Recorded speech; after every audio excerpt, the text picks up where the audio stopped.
La Palma has long been a favourite destination for the more discerning Canary Island traveller, but it has recently received wider attention due to the devastating volcanic eruption of late 2021, which I will be covering in a separate video.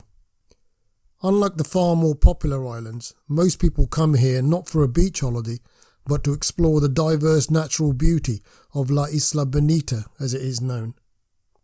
La Palma is the most northwesterly Canary Island and has less than 100,000 permanent residents.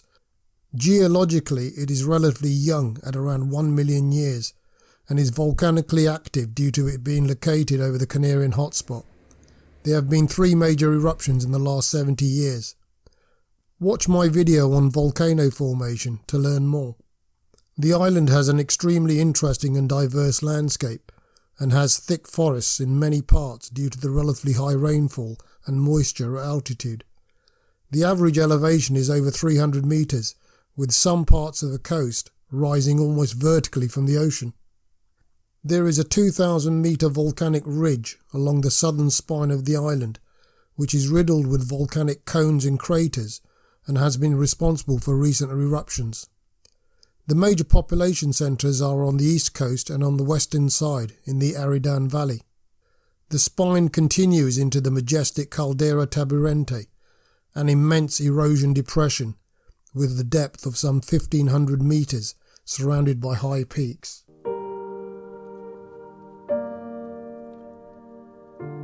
Part 1 of the video looked at the main towns and tourist areas, while this video will highlight places to see and explore in the fascinating natural terrain. We first go to the Aradan Valley and into the beautiful green Tabirente National Park, where there are numerous walking and hiking opportunities and places of interest.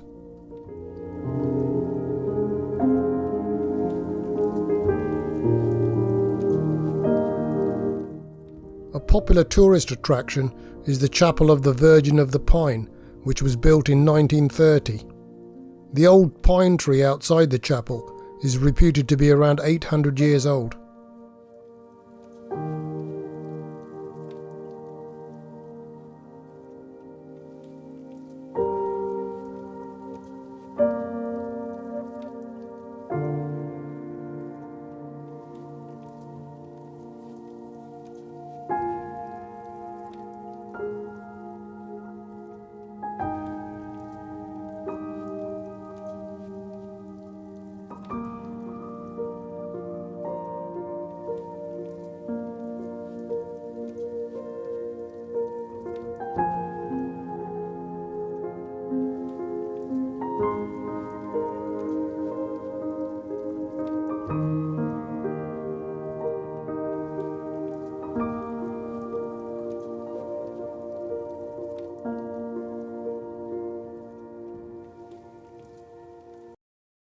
From the chapel, which is at an elevation of some 900 metres, we can head up the road alongside the Barranco de Tenisque to climb to around 1,300 metres to the Mirador de Cumbrecita, which is on the southern edge of the Caldera Tabirente. It should be noted that a vehicle parking ticket needs to be reserved beforehand at the visitor centre at the entrance to the park. The Mirador provides some spectacular views back towards the Barranco de Tenisque and northwards towards Roque de los Muchachos.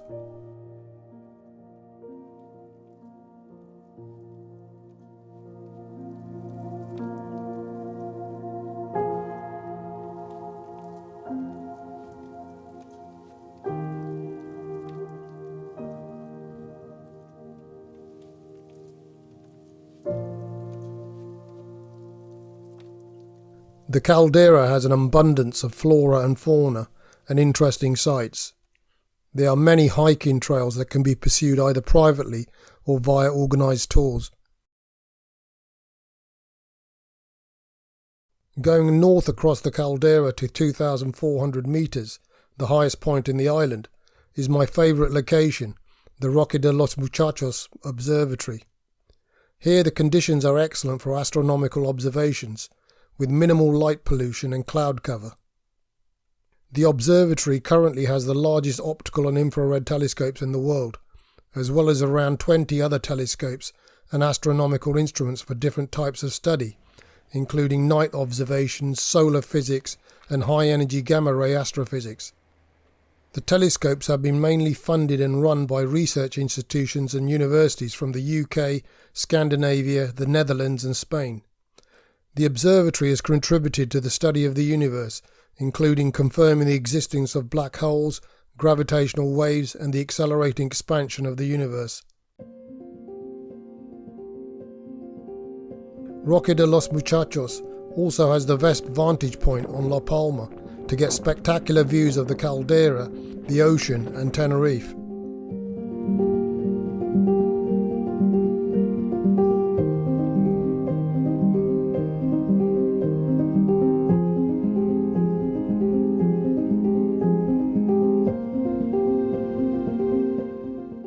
Let's now head to the southern tip of the island, to the lighthouse and salt works at Fuencaliente.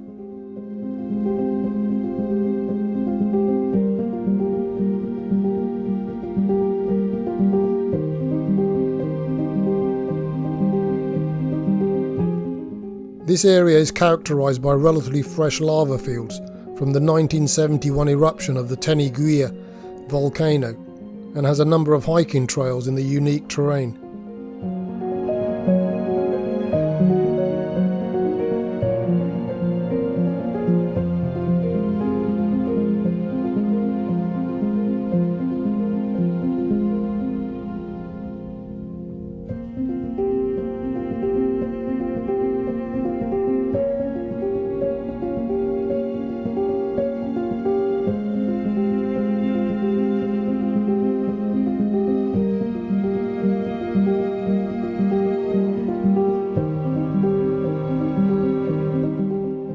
The steep areas further inland near Los Canarios have many vineyards producing high-quality white wine from the fertile soil originating from past eruptions of the San Antonio volcano.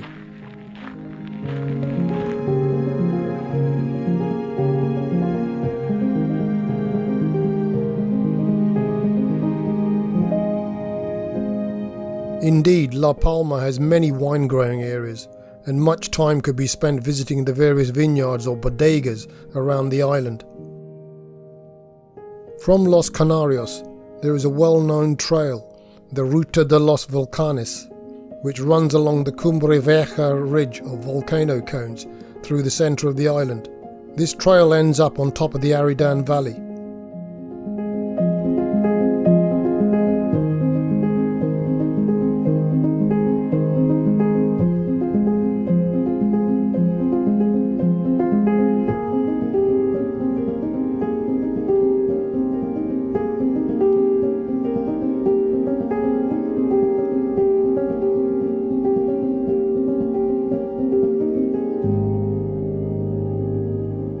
On the Cumbre Vieja ridge, there are numerous areas for hiking, picnics and exploring.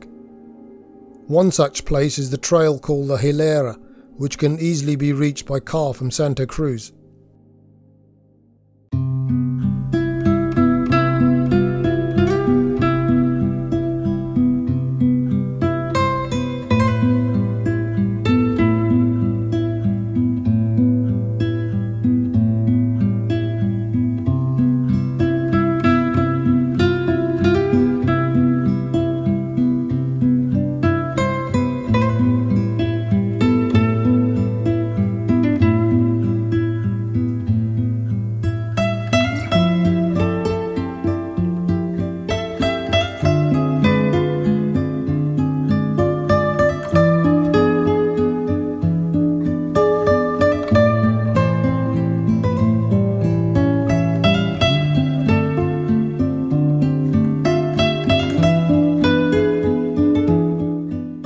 As we head along the road, we eventually reach another area with great views of the Aridan Valley.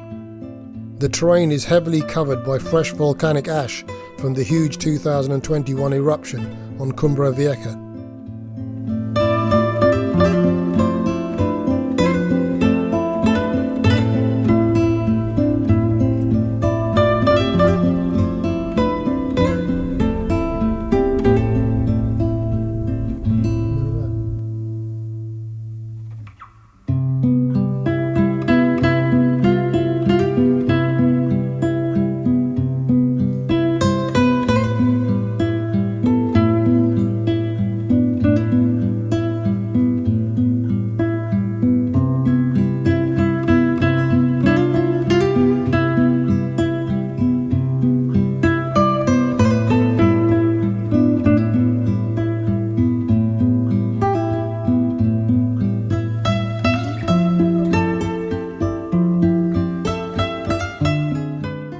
Let's now head to the north side of the island. Here the rainfall is the greatest, and the terrain is characterised by huge deep barrancos, thick vegetation, and a coastline that merges steeply into the ocean.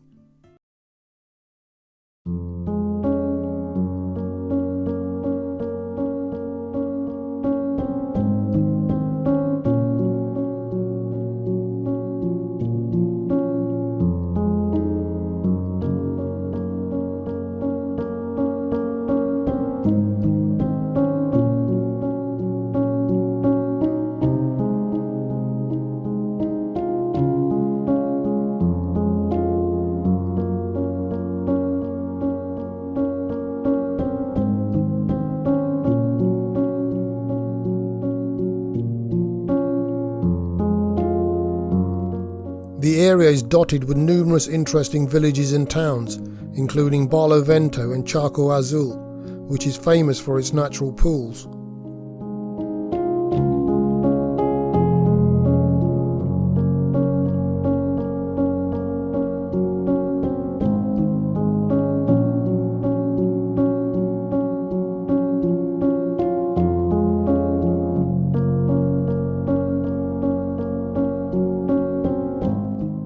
The flatter parts are covered with extensive banana plantations.